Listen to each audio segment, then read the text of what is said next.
వీటితోనే ఆ ఉపేంద్ర గాడు అడిగిన 15 కోట్లు ఇవ్వాలి. ఈ రాత్రికే నీ కలెక్షన్స్ ని కొట్టేస్తున్నాను రమా. తప్పదు. కంపంతే.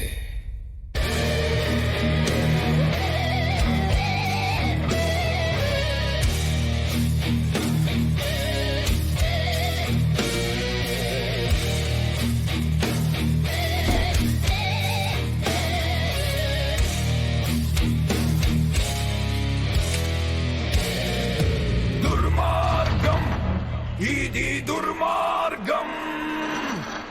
నెత్తూటి మంటతో నరమేధం. విషవృక్షం, ఇది విషవృక్షం. మనుషుల చావుతో కాలి నృత్యం.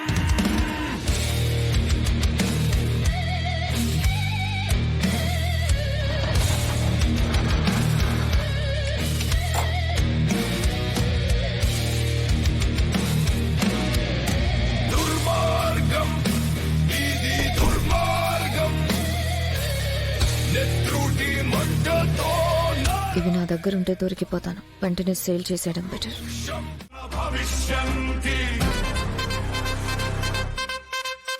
రేపు మార్నింగ్ నాకు అర్జెంట్గా కొన్ని షేర్స్ కొనాల్సింది ఉంది సేట్జీ. అందుకే ఈ టైంలో రావాల్సి వచ్చింది. మీరు పెట్టుకుని నాకు 15 కోట్లు ఇవ్వండి.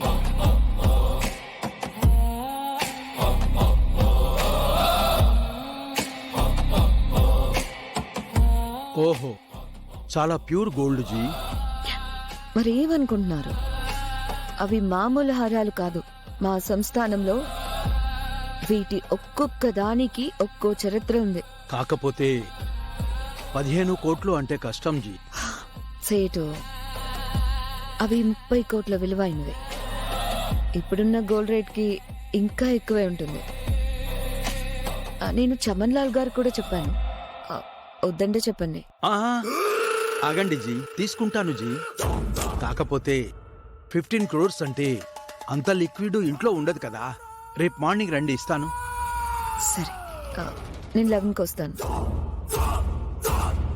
ఈ విషయాన్ని ఎక్కడ చెప్పకండి.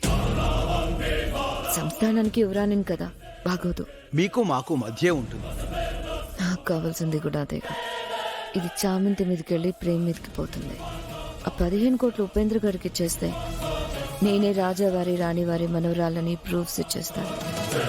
మావయ్య ఆస్తిలో మేజర్ వాటా నాకే. ఇవ్వక తప్పదు. ఇది రోజా స్కెచ్. సరే సర్జీ, మార్నింగ్ 11 o'clock వస్తాను.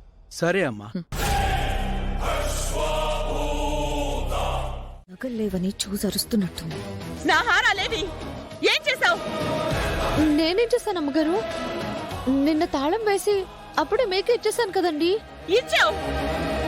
నేనా తాళాలు ఎక్కడ పెట్టానో కూడా చూసి రాత్రి కాజేసావు కదూ.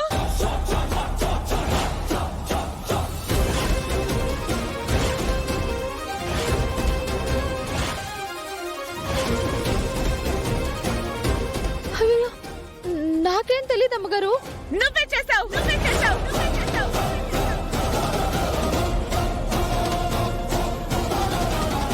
రమా, ఊరికే నిందలు వేయి.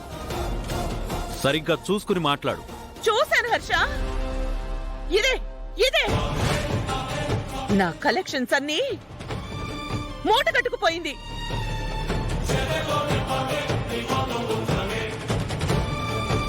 అవి సామాన్యమైనవి కావే. వాటిని దక్కించుకోవడానికి నా విలువైన సమయాన్ని, ఎన్నో కోట్లని వెచ్చించాను. అవి నా స్టేటస్ సింబల్. వాటి మీద నీ కళ్ళు పడ్డాయా?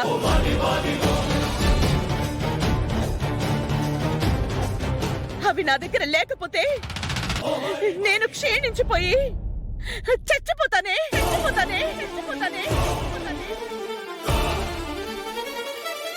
మర్యాదగా ఇవ్వవే. మీ బాధ నాకు అర్థమవుతుంది అమ్మగారు.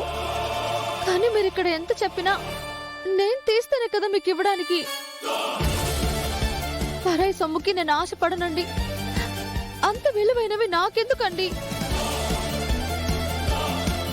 నీకు కాకపోవచ్చు, పెద్ద బిజినెస్ పెట్టడానికి ప్రేమకు అవసరం కదా.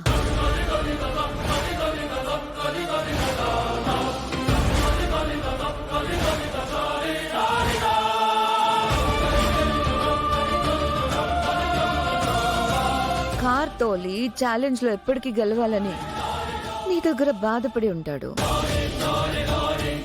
నువ్వు ఆ కోట్ల విలువైనవి కాజేసి ప్రేమ్కి ఇచ్చేసి కోటీశ్వరుడు అయిపోమని చెప్పేసి ఉంటావు. ఇదే అతయ్య జరిగింది.